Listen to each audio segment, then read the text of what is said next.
Welcome back. We're on part 4, and it's time to start talking about the monthly mailbag questions you guys sent in. We have 4 of them this time coming around. First up, we've got from Awesome Piano Man. Since Survivor Series is coming up, how would you book the following elimination match, including who is on what team, what are the stipulations, and who would win? And this includes Bobcore Holly, Sapphire, Lilian Garcia, Doc. God, I hate that name. The Spirit of Eddie Guerrero and Nancy Benoit, all running jokes that have been going on for Smack Talk for far longer than they really should have been. And we probably should throw in Braddock's, because that's probably going to catch on. And I don't know, maybe Yeah, there should that. be some kind of interference from Uh, Wyatt's I, wheelchair. can I take this one first? Go ahead. All right. Well, Bobcore Holly will go into this as a handicap match, just him versus everybody, because he wants to prove he's the best of all time. And he continues beating them all one by one by one by one. And finally, he thinks he's won, but then we get a surprise entrant, the Eliminator, who comes down and wins the match. Sole survivor, the Eliminator, who then dies. And then nobody dies. Oh, God. Why is it whenever I hear the Eliminator dying, I laugh uncontrollably? We're horrible people. I say go a different route from the Survivor Series match. Make it a battle royal. And by default, the Spirit of Eddie Guerrero wins because he already has experience winning the 2006 Royal Rumble. Nothing? Okay. Tumbleweeds, Tony. Tumbleweeds. What do you say, Burhan? I like Payton's idea. I think the Eliminator wins them all. Bob Holly comes in, beats the living shit out of everyone, takes it too far with Lilian Garcia, and gets disqualified. So Lilian wins. Wake Throwing up. her a bone. I suppose you have Bobcore beat the piss out of Sapphire. Oh, I'd have the team of Chavo, Bobcore, and Doc, and then Lilian, Sapphire, and Nancy Benoit. And I'd have Bobcore beat the piss out of Sapphire, Matt Capitella style, until the point she's just bleeding and a nasty mess, and then he gets schoolboyed because I fucking hate Bobcore, and he gets eliminated first. Chavo's DQ'd after he's the active man in the ring, and Charlie Haas does a run in and rams Lilian Garcia off the apron. And it's finished as Lilian, Sapphire, and Nancy Benoit all triple powerbomb Doc Shield style and get a total elimination and will win. Did you book Battleground? You're overbooking this a little bit. All right, we have 3 questions from Andre Rosa. First up, do you believe in aliens? If so, would you ever want to see one in your lifetime? And I totally do believe in aliens. I'm one of the people that thinks that if we don't know what life is on our planet itself, it's ridiculous that there's people that are like, well, there can't possibly be life anywhere out there in the entire universe. Then you're like, well, you know, what about the Loch Ness Monster? They're like, I don't know, maybe. Like, that kind of shit's ridiculous to me. But no, I would never want to see one. I don't think so, because I don't think anybody would believe me. And I'd have to deal with that the whole rest of my life, where it'd be like, no, I swear to God I saw it. And they'd be like, sure. All right, fucking lunatic. What do you guys think? Peyton, believe in aliens? Ever want to see one? I'm pretty sure we have an alien as our NXT champion right now. I reside about 20 minutes from Pine Bush, New York, and you can look that one up on the internet. It's considered one of the highest UFO capitals in the country. I mean, one of the places with the highest activity for UFO abductions. So there's a very good chance I could run into a UFO at some point. It hasn't happened to me yet, at least not that I remember. What I want to, I don't know. It's one of those things I guess I would just have to accept when it happens. I don't believe that an alien experience would be, hey, I'm going to be brought up there and they're going to shove something up my butt and then send me back. Just let it happen, Peyton. Sit back and let it happen. I think it would be more than that. I think there would be I think it would be more like, what's that movie? Contact. My Favorite Martian or whatever it is. Like where the Isn't alien lands. that a YouTube band? Could be. I don't know. Or how about just E.T.? It'll be more like E.T. Where like the alien is like hiding in my closet and I have to take care of it. That just sounds really nasty. Well, because your brain goes dirty all the time for True. anyone else. It won't go there. They Yeah, know they know E.T. And it has Drew Barrymore in it when she wasn't a slut. Better yet, it has Reese's Pieces in the movie. Much better than Drew Barrymore. When she wasn't a slut. Burhan, what's your stance on aliens? I believe if there is life out there, George Bush is going to try and invade it, saying it's got weapons of mass destruction. Would you ever want to see one? I see one all the time. Illegal aliens. They take our jobs. All right, Zeb Coulter. Sneaking across our borders. We the people.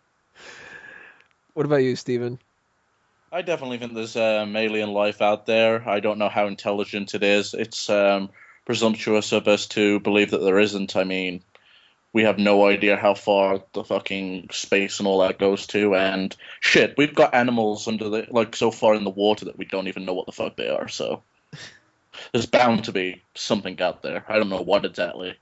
As far as seeing one myself, just in case it's very malicious and wants to kick the shit out of me, no, I don't. I'm content not knowing and living in ignorance. Steven and his UFC aliens. He's going to pull Will Smith. Question 2. Say scientists found a sister Earth like it in nearly every way. They plan to take half the population of the world and send it to the new planet. Would you want to stay here on Earth or go to live on the new planet? But note, if you go to live on the new planet, you can never return to Earth or have any contact with anyone that chooses to stay. Fuck that, I'm staying here. That's exactly why I didn't sign up for that Mars program that they've got going on now, where supposedly they're looking for people that they will send to Mars for like a reality show, and you will never be able to come back. The hell with that. No chance whatsoever. Peyton? Well, when they say sister Earth, what are they saying? Is there already going to be like a Los Angeles there that's already pre-built and already all the pollution and destruction to the ozone layer and all that junk? Or is this a nice, fresh, non-tainted Earth? Because if that's the case, I would definitely go to the new Earth. You know, what am I missing? A few people? Screw people. You know, Fuck you too. Same assholes will be over on that planet anyway if we're bringing some people from Earth, so whatever. Might as well go to the place that doesn't smell like cat piss. What if it smells more like cat piss? What if that's like the one difference? You end up being on like cat piss Earth too. Smell like more cat piss, and then No, some. I would probably stay then. Cat piss level is pretty important. Don't go in my basement then. So it all depends on the cat piss toxicity level. Yes. If it's off the charts, I can't go. Well, in an atmosphere like that, the hell with it. Brian, would you go or would you stay? Would you stay or would you go now? Well, truthfully, I probably would stay. I don't want to go to territory where it turns out that all the arseholes left behind here turn out to be even bigger arseholes over there. So, you know. Because they're privileged. They're like, we're on the Yeah, new Earth. It's like it's kind of like the devil you know sort of thing. So I'd rather like be with the people that I know than actually go to where. Could it be like you guys could all end up being English and I was the American over in that Earth? That'd be weird. Freak me out. What about you, Steven? It also depends, is there anything built over on this new Earth, or does it start from scratch? Because if it starts from scratch, I hate hard work, so hell if I'm going. But, yeah, I don't like fucking flying from England to America, so getting me in a spaceship, you can fuck yourself. Kid, like, the planet's dying, I don't fucking care. Yeah, I'm staying here. I've got a cushy life, I'm happy with it. All right, last question we have here from Andre Rosa as well. If you could see any two actors in a movie together that have never worked with each other, who would they be and what would the movie about? I'm actually going to one-up this a bit. I think you need to make a movie that's comedy, of course, for these people, about some kind of like an insane asylum or a psychological correctional facility, whatever, and give it one of those all-star casts where you can have kind of like those movies, Valentine's Day and New Year's Eve, where you just get a ton of big names and have a very basic plot to kind of revolve around. You throw in everybody who is one of those big names that built entire comedy movies around themselves, like Jim Carrey, Robin Williams, Will Ferrell. It's a shame that Rodney Dangerfield can't be in it, but he would be great for that. Adam Sandler, Zach Galifianakis, Steve Carell, Ben Stiller, any of those kind of people, and you just make a big cast of the superstars of comedy, kind of, and let it write itself. That's what I would do. Peyton? I would want to see a romantic comedy starring Michael Burhan and Ryan Gosling. Burhan, any thoughts on that movie? Or I want to see that movie. That'd be awesome. I'm not wearing a dress though. I'm just telling you right now. No, Ryan Gosling can do that. Yeah, that's excellent. For me, I would love to see a movie with Sylvester Stallone and a chicken head. Okay. It'll be like Weekend at Bernie's. You'd make it talk. It'll be his boss. Wago?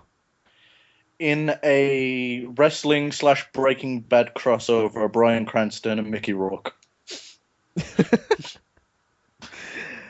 Alrighty. Bryan Cranston should play Stone Cold in a movie. He should. Alright, guys. That does us in for the monthly mailbag. If you have any questions that you want to ask us for the next edition, go ahead and send us your emails via the contact form on smarkoutmoment.com or send a tweet at smarkoutmoment.